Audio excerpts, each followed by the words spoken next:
Life listens to what you resonate, not what you say. So don't shout that you're fine, whisper that you are grateful. When you say I'm fine, you're not describing your state.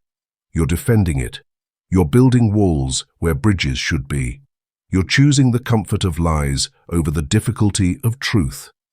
These two small words carry the weight of everything you refuse to feel, everything you're afraid to admit, everything you believe others cannot handle about your reality. But what you don't realize is that each time you speak them, you're not protecting yourself or others. You're participating in your own disappearance. There is an ancient understanding that has been forgotten in our modern rush toward comfort and convenience. The words we speak don't just describe our world, they create it. When you repeatedly declare that you are fine when you are not, you are performing a kind of alchemy in reverse. Instead of transforming base metal into gold, you are transforming authentic experience into empty performance. One of the greatest minds who studied human nature understood something profound about this pattern. He recognized that when we deny our true emotional state, we don't make difficult feelings disappear.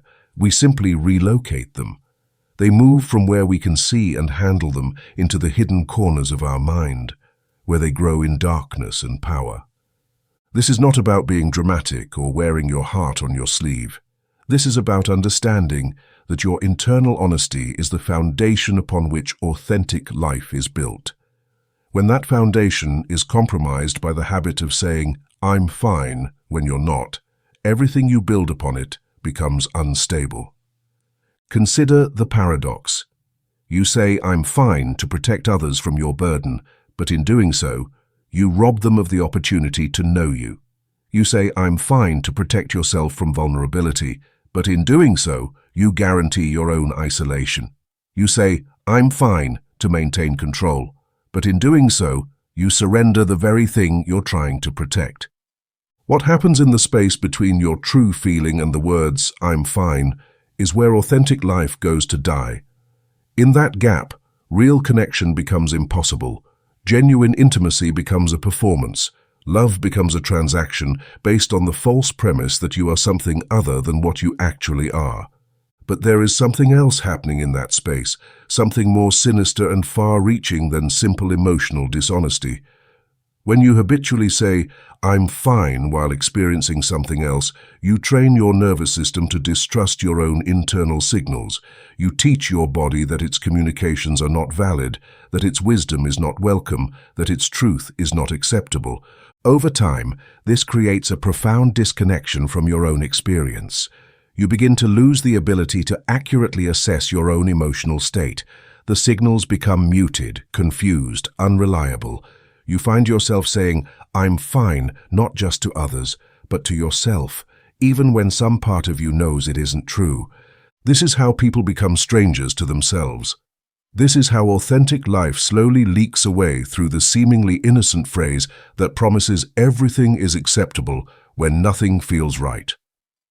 Today we will explore the hidden consequences of this most common of deceptions, not the obvious costs, the missed connections, the surface-level relationships, the emotional isolation, but the deeper, more fundamental ways that saying, "I'm fine," when you're not fine, slowly erodes the very foundation of your psychological well-being. What you will discover is that these two words, spoken in the service of protection and peace, actually create the opposite of what they promise. Instead of protecting, they expose. Instead of creating peace, they generate internal conflict. Instead of maintaining control, they surrender it to forces you cannot see or understand. But understanding how this happens also reveals the path back to authenticity, back to genuine connection with yourself and others, back to a way of being that honors both your complexity and your truth. When you say, "I'm fine," while your heart pounds with anxiety, something breaks inside you, not dramatically, not all at once, but quietly, like a hairline crack in a foundation that will only reveal its damage years later. The first consequence of this habitual dishonesty is the slow erosion of self-trust. Your body sends you signals constantly. Your stomach tightens when something feels wrong. Your shoulders carry tension when you're overwhelmed. Your heart races when you're afraid. These are not random occurrences. They are your internal guidance system speaking to you in the only language it knows. But when you consistently override these signals with the words, "I'm fine," you teach yourself that your own experience is not reliable. You create an internal conflict between what you feel and what you say, between your truth and your performance. Over time, this conflict becomes so familiar that you stop noticing it. The signals grow quieter. The messages become muted.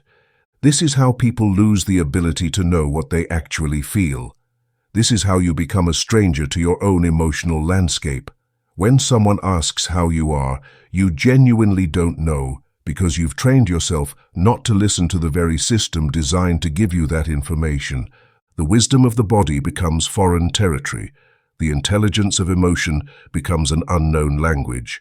You find yourself going through the motions of life without the internal compass that should be guiding you through it. Love cannot live where truth cannot breathe. The second consequence of saying "I'm fine" when you're not is the creation of relationships built on false foundations. When you consistently present a version of yourself that doesn't match your internal reality, you rob others of the chance to love the real you. Instead, they love your performance, your mask, your carefully constructed image of wellness. This creates a peculiar kind of loneliness. You can be surrounded by people who care about you, yet feel completely unknown. You can receive love and support, yet feel like an imposter receiving affection meant for someone else.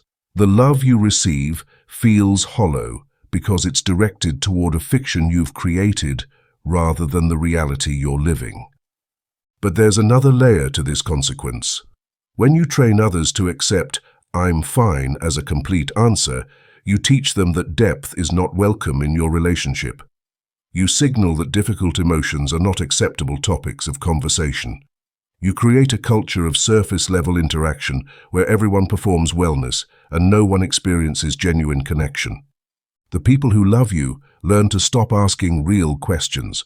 They learn to accept your performance because pushing deeper feels intrusive or unwelcome. Your relationships become transactions of mutual pretense where everyone agrees to maintain comfortable illusions rather than risk uncomfortable truths. This is how genuine intimacy dies, not through conflict or betrayal, but through the slow suffocation of truth. Relationships become places where you cannot be seen, heard, or known because you've made it clear that the real you is not acceptable or welcome. What we resist not only persists, it grows stronger in the darkness of denial. The third consequence of emotional dishonesty is perhaps the most paradoxical. The very feelings you're trying to protect others from by saying "I'm fine" don't disappear when you refuse to acknowledge them. Instead, they multiply in the darkness of denial. When you push difficult emotions underground, they don't decompose like buried organic matter. They ferment, they grow, they develop a life of their own in the hidden spaces of your mind. The anxiety you deny becomes a constant background hum. The sadness you refuse to acknowledge becomes a gray filter over everything you experience. The anger you suppress becomes a poison that seeps into all your interactions. This is because emotions are not problems to be solved or enemies to be defeated. They are information systems designed to help you navigate life. When you refuse to receive the information, the system doesn't shut down. It increases the volume. It sends stronger signals. It creates more intense experiences in an attempt to get your attention. The person who consistently says "I'm fine" while feeling overwhelmed doesn't achieve peace. They achieve the opposite, a state of constant internal war where the truth of their experience battles against the lie of their words. This internal conflict requires enormous energy to maintain, leaving less available for actually living, creating, connecting, and growing. You become exhausted not from the original difficult emotion, but from the energy required to constantly suppress it, deny it, and perform its opposite. You find yourself tired for no apparent reason, irritable without obvious cause, and disconnected from the very life you're trying so hard to appear to be living well. Wisdom begins with the courage to feel what you actually feel, not what you think you should feel. The fourth consequence of emotional avoidance is the gradual loss of emotional intelligence. Like any skill that goes unused, your ability to accurately identify, understand, and process emotions atrophies when you consistently choose performance over authenticity. Emotional intelligence isn't just about recognizing happy, sad, angry, or afraid. It's about understanding the subtle gradations between frustration and disappointment, between anxiety and excitement, between loneliness and solitude. It's about recognizing that what appears to be anger might actually be hurt, that what feels like sadness might actually be grief, that what seems like fear might actually be wisdom. When you consistently respond to all difficult emotions with, "I'm fine," you lose the ability to make these distinctions. Your emotional vocabulary shrinks. Your capacity for emotional nuance disappears. Complex feelings get reduced to simple categories: fine or not fine, good or bad, acceptable or unacceptable. This emotional bluntness affects every area of your life. You lose the ability to make decisions based on how things actually feel, rather than how they appear to others. You lose the capacity to recognize when relationships, jobs, or situations are genuinely serving you versus when you're simply performing satisfaction.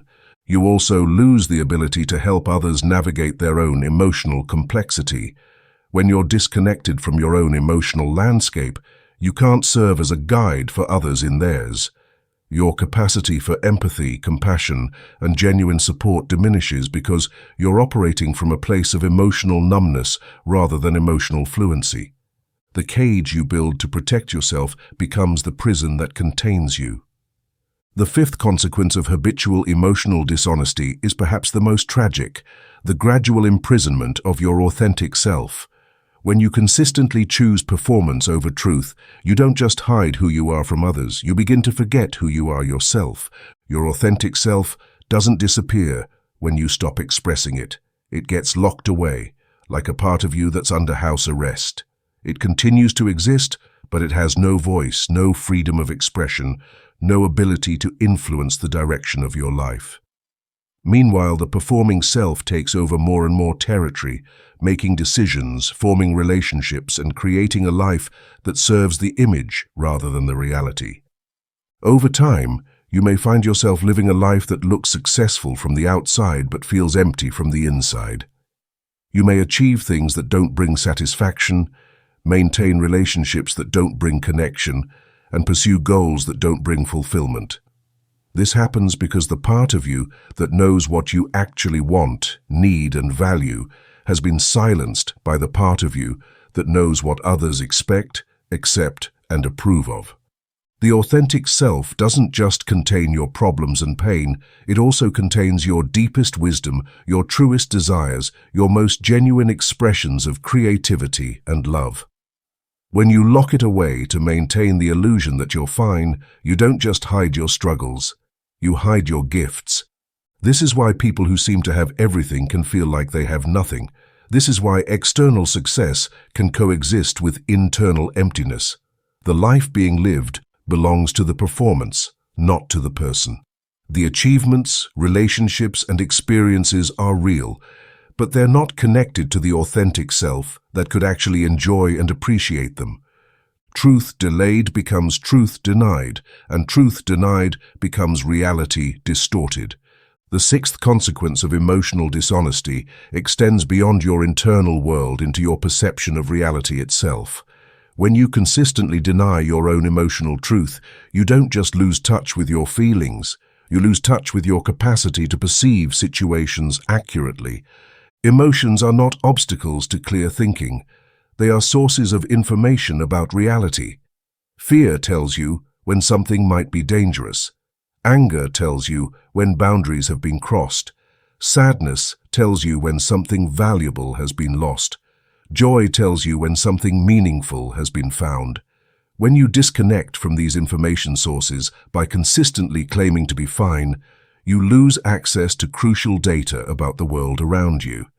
This emotional disconnection creates blind spots in your perception. You may stay in situations that are genuinely harmful because you've trained yourself not to trust the fear or discomfort that would normally signal danger. You may miss opportunities for genuine connection because you've numbed yourself to the excitement or hope that would normally draw you toward positive experiences. The distortion goes deeper than individual situations. When you consistently deny your own emotional reality, you begin to question your perception of everything. You lose confidence in your ability to accurately assess people, situations, and opportunities. You start second-guessing instincts that would normally serve as valuable guidance. This is how people end up making major life decisions based on what looks right rather than what feels right. They choose careers that seem appropriate rather than fulfilling. They enter relationships that appear suitable rather than satisfying. They create lives that function well on paper but feel hollow in practice. The tragedy is that this distortion is unnecessary. Your emotions, even the difficult ones, are not enemies of rational decision-making. They are partners in the process of navigating life wisely. When you silence them with "I'm fine," you don't eliminate their influence. You simply make it unconscious and unmanageable. Your silence about your struggle gives others permission to remain silent about theirs. The seventh and perhaps most far-reaching consequence of saying "I'm fine" when you're not extends beyond your personal experience into the collective human experience. When you choose emotional dishonesty, you don't just participate in your own deception, you participate in a cultural pattern that keeps everyone isolated in their struggles. Every time you say "I'm fine" when you're struggling, you reinforce the social contract that difficult emotions are private burdens to be hidden rather than shared human experiences to be acknowledged. You contribute to a world where everyone appears to be managing well while privately falling apart. You help maintain the illusion that struggle is unusual rather than universal. This collective dishonesty creates a culture of comparison where everyone measures their internal reality against others' external performances. People look around and see everyone else apparently handling life with ease while they struggle with difficulty, not realizing that everyone else is also struggling but has simply learned to hide it behind the same "I'm fine" mask. The cost of this collective deception is the loss of genuine community. Instead of finding support in shared struggle and wisdom in collective experience, people remain isolated with their difficulties, believing they are uniquely flawed or incapable. The very connections that could provide healing and growth remain unavailable because everyone has agreed to pretend they don't need them. When you begin to speak truthfully about your experience, you don't just free yourself from the prison of performance, you give others permission to drop their masks as well. You create spaces where real connection becomes possible. You contribute to a culture where struggle is acknowledged as part of the human experience rather than evidence of personal failure. This is not about becoming someone who complains constantly or burdens others with every difficulty. It's about becoming someone who can acknowledge reality without shame, who can ask for support without apology, who can offer authentic presence instead of performed wellness.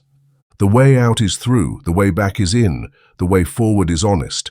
Understanding these consequences of emotional dishonesty reveals something profound. The path back to authenticity is not complicated, though it is challenging. It requires nothing more than the simple courage to tell the truth about your experience in the moment you're having it. This doesn't mean you must share every feeling with every person. It means you must stop lying to yourself about what you're feeling. It means you must stop saying, "I'm fine," when you're not fine, even if you choose not to elaborate on what you are feeling instead. The practice begins internally. When someone asks how you are, pause. Notice what you're actually experiencing. If you're anxious, acknowledge it to yourself. If you're sad, allow it to exist. If you're overwhelmed, admit it in your own mind. Then choose how much of that truth to share based on the relationship, the context, and your own capacity for vulnerability in that moment. You might say, "I'm struggling today," instead of "I'm fine." You might say, I'm working through some difficulties instead of pretending they don't exist. You might say, I'm not sure how I am right now, instead of providing a false answer to avoid a real conversation. Each moment of honesty, however small, begins to rebuild the connection between your inner experience and your outer expression. Each truth told, however simple, strengthens your capacity for authenticity. Each time you choose reality over performance, you take a step back toward becoming who you actually are, rather than who you think you should be. The goal is not to become someone who is always emotionally available to everyone. The goal is to become someone who is always emotionally honest with yourself. From that foundation of internal truth, all other authentic connections become possible. Carl Jung understood that the path to wholeness requires the integration of all parts of yourself, the light and the shadow, the acceptable and the difficult, the fine and the not fine. He knew that saying, "I'm fine" when you're not, is not just a social nicety. It's a form of self-abandonment that cuts you off from the very experiences that could lead to growth, wisdom, and genuine peace. The next time someone asks how you are, you have a choice. You can continue the ancient dance of deception that keeps everyone comfortable and isolated, or you can take the first small step toward the kind of authenticity that makes real connection, real growth, and real peace possible. The choice, as always, is yours. But now you know what that choice actually costs and what it might actually offer in return. If this exploration resonated with something true inside you, I invite you to subscribe to this channel. There is more wisdom to uncover, more truth to explore, more of yourself to discover. And if these words helped you see something about your own relationship with authenticity, consider sharing your experience in the comments below. Sometimes the courage to tell your truth becomes the permission others need to tell theirs. Thank you for choosing depth over surface, truth over comfort, authenticity over performance. The world needs more people willing to be real.